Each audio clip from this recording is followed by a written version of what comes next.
the simultaneous thing they will say is, there's nothing weird about that. That's just how this always works. And then you go, well, you mean always works? This is different. And they go, well, yeah, this one's different, but that's because this was a once-in-a-lifetime pandemic.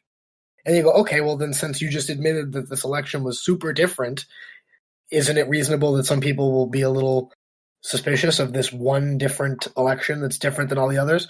No, because this is just normal. We always do mail-in ballots. And they go around and around and around. Okay, Colorado. Right.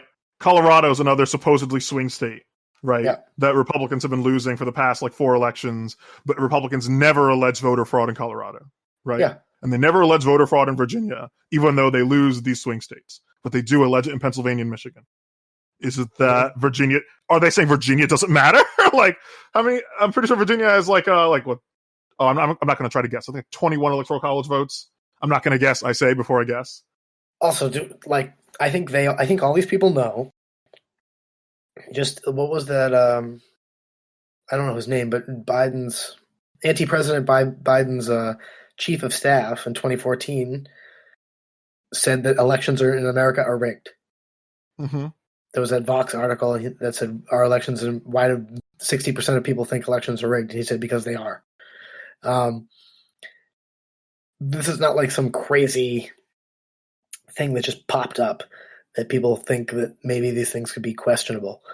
And then when you have an election where if you believe this official story where all the Trump people voted in person, but all the Biden people vote by mail, and that's why it appears that Trump's winning until after we all go to bed and then Biden wins. Yeah, okay, the media tell us what the story was ahead of time. They did spoil the ending. But again, if you say to those people, okay, fine, I accept all that, and I think that's probably right, so can you at least concede that will create an outcome that to half of the people will look fishy? Even if it's not fishy, it will look fishy because they'll say, we were winning and then it switched. And they'll go, no, because I just explained why it's not fishy. Okay, and I accept the explanation is true. But can you admit that it's possible that some people will go, oh, that looks odd? No, they can't admit that. Nope.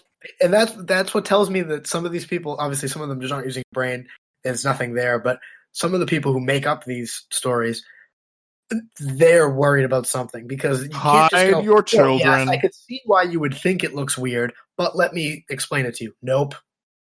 No. It's the same thing as when your children. You don't want to wear a mask. They don't go, I get why it seems like these rules are arbitrary, but can I just quickly explain the science behind them? No, they just go, shut up, and they just yell and get mad, or they just shut you down. Hide your children. Baseless. Call animal control, right? So if you have any mace, just spray it or be ready to spray it, right? I mean, lock up your food, lock your car doors, right? Roll up the windows, I said this the other day about these. I said you're supposed to just take a can of pennies and take it at them until they, as if it was a raccoon going through your garbage barrel. Exactly. Another very dangerous Democrat delusion, I mean, I think it's dangerous, is I see Democrats after everything the Republicans did, they spent 4 years, talking, with their big trucks and their MAGA hats and their flags, and they were owning the libtards and, there's drinking liberal tears. And now, after all this, now they have the nerve to come asking for unity. And it's like, nobody's asking for unity. And I feel as though you have grievously misinterpreted the situation you're in if that's what you think is happening. It's like, it's like you walk into a room and you're like, all right, look who comes crawling back for my friendship. And they're they're surrounding you and blocking all the exits. And they're like, come on, guys, I'll hear your apology and I'll think about it. And they're they're loading their guns and, they're nudging you to stand against the wall. All right, guys, Republicans are not asking for unity, and you really need to. You may have imagined. I feel like the Democrats imagined the scenario. They're once we win, the Republicans are going to come crawling back, begging us for forgiveness, and it's not happening. But they're just, what is it called? Scenario fulfillment. That's what we call it. Yeah, and the other thing is they keep saying we need to come together and have unity and all this, but I have a feeling the only reason they're saying that is because Trump hasn't conceded yet. Right. If Trump conceded, as soon as he concedes, if he goes, all right, I'm not the president, they're going to fucking drop that. They're going to be like, it's time to pay, motherfuckers. It's going to be that scene in A Bronx Tale when Chaz Palminteri locks the barroom door and says, you can't leave. right now they're going, oh, come on, guys, let's be friends. Let's be friends. As soon as they get the fucking upper hand and they're no longer concerned, then do you really think they're going to go, hey, let's be friends? The only Republican I've seen say anything like now's a time for unity or whatever is like John Kasich. Yeah. Right. And who gives a fuck about John Kasich? But every other Republican is like, you guys carried out a coup, you perpetrated a fraud, you guys are cheating like a motherfucker, and we're not going to forgive you for this. And it's like, I'm waiting for the apology. It's like, yo, this is what you're doing is illegal. We have the military steps in, and you're just like, just not even. You're having a separate conversation with them. It's like if anybody hasn't seen it, like, they'll look like Team Fortress 2 Meet the Pyro, and look at what the Pyro imagines is happening, and then what like is actually happening around him. Those of you who know the reference will imagine it perfectly. I see Dan has not watched the video, so he won't understand it. Dan, I'm just going to link you to it later. Okay, that's great. You do that. Actually, you want me to link it to you right now? It's not. No, you don't have to. Well, this is another thing about like how I just said about, when you go, okay, so that's your story. Your story is all the Trump people voted in person, all the whatever.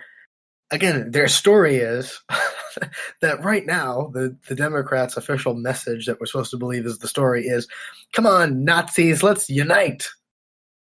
Because half the Trump people are Nazis, right? But we're supposed to unite? Yeah. Well, in that case, it's just right to be incredulous. I don't know about you. I'm surprised the Babylon Bee hasn't had like an article saying Joe Biden calls for unity between Democrats and white supremacists. Because that's what he's doing. He's getting out there going, all right, guys, let's unite. Me and all the good people and all you fucking worthless sinners over there. Let's unite. And this is the thing. It really shows how, people use the term Trump derangement syndrome. Yeah. It really shows how much he has permanently fucked these people's minds.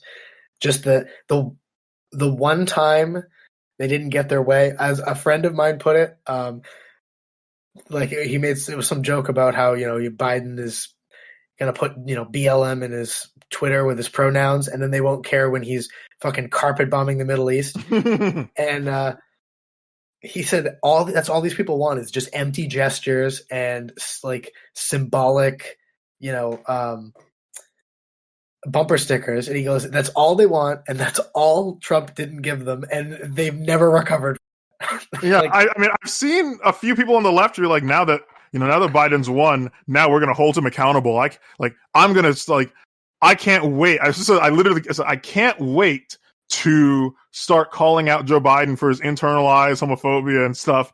And it's like, what? Like, this is a real thing I read. They said, I can't wait to start calling out Joe Biden for his internalized, isms. It's like, first of all, you're not going to drag Joe Biden to the left. I don't know why the fuck you think that's going to happen, how you think that's going to happen. What happens after a president is elected where you drag him to the left? Do you reward his party with victory in the midterms, and then that tells him that he's not doing enough for his supporters, or does he fail during the midterms and that causes him to radicalize? Well, somebody pointed this out, but we've already seen the stages of how this works, which is you can't criticize him because right now we need to get rid of Trump. And then we get rid of Trump, and then you go, okay, now it's time to criticize. And they say, no, you can't criticize him because let's just enjoy the win. Let people have fun for a couple of days. And then even once that fades away, you can't criticize him because he hasn't even started the job yet. Once he starts the job, then we can criticize. Then he starts the job, and they're going to say, he just took over. He's still trying to clean up this mess. Then a year after that, it's going to be, it's midterm season. You can't criticize. We need to stop Trump. And then the same thing again all the way to 2025 or 2024, and then it's going to be, we need to stop Trump. We can't be criticizing Joe Biden about the stuff he's done for the last 4 years. And on until you get to, well, he's retired now. So that's what they do with Obama. They go, so just let it go. All right, move on. You can't. Remember when they're like, Elizabeth Warren doesn't owe anybody an endorsement because she wouldn't endorse Bernie, and they were acting like Bernie Sanders supporters were like some incel who bought her a drink at a bar. It's like, she doesn't owe you, sex loser. Like, so Joe Biden doesn't owe his supporters anything. I was really hoping she would win. Yeah. I wanted to see her trade the whole country away for a handful of shiny beads. Yeah. So on the one hand, you have them saying, we need to come together for unity and all this. And then you have the other people saying, as fucking soon as this thing's over, we're going to make you guys accountable and pay. And technically, Making it's lists not of the Trump same. supporters. You've seen that. It's not the same individuals, but there's this thing where this is kind of what happened before the election, where you have Joe Biden, grinning, and he's got his aviators, and he's going, "Hey, listen, Jack," and behind him is just like some Antifa like meth head with a fucking baseball bat with nails sticking out of it, Yeah. and he's kind of just looking at you menacingly, and Biden's just standing there going, like, "Hey, Jack, this is a nice country there. It'd be a real shame. I don't want to let this guy go. I want this guy to Listen, I'm not with this guy, but you should give him what he wants. Yeah, I don't like this guy either, but we should just do what he says. I'm on your team. I'm on your team, but you should do whatever he says. Yeah, we should just do what the guy says. I think we should just this will be over if you just put me in charge. It's sort of an implicit threat, which they just saw today on CNN. The headline was that Biden says because he's not getting briefings, presidential briefings, that more people will die from coronavirus because he's not getting these briefings. Even though his whole thing, again, this is Scott Adams' point, which is Biden has become the guy at the office meetings whose only comment every time is how management has no plan. There's no strategy. But then you go like, all right, elaborate on that. And he's like, oh, that was my comment. I'm good. He just wants to seem like he's smart. Yeah. So you just say the other guy has no plan, even though right now his big plan is we're going to do a mask mandate. And the way he's going to do that is he's going to go to all the governors and ask them to have mask mandates. So for the 5 governors or whatever that don't have one, they're going to go, yeah, no.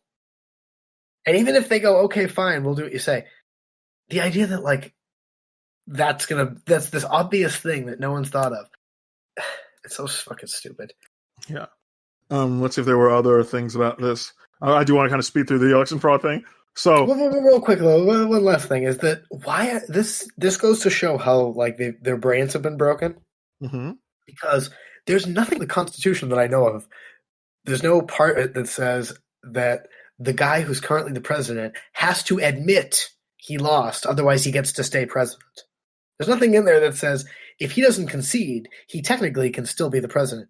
I don't think that would be in there. That seems like a dangerous clause. So why are they so concerned with whether or not he concedes?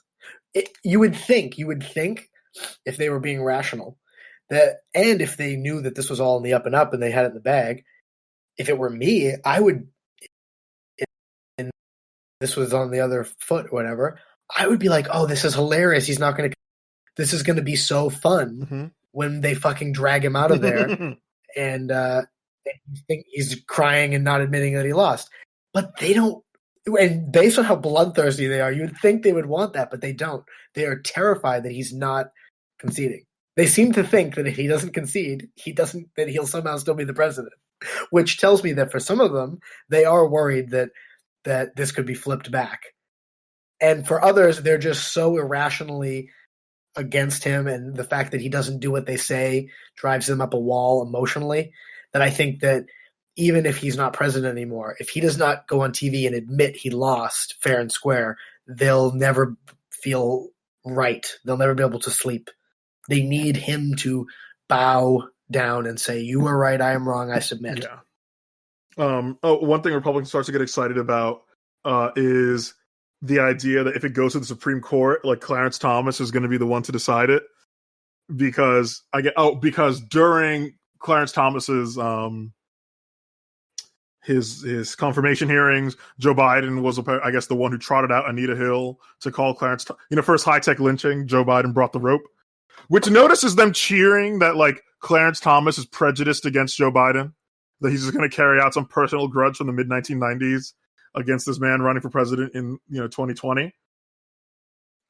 I want to believe that because it's fun, right? And because out of all of them, out of every government, he's the one guy that like it seems the most likable.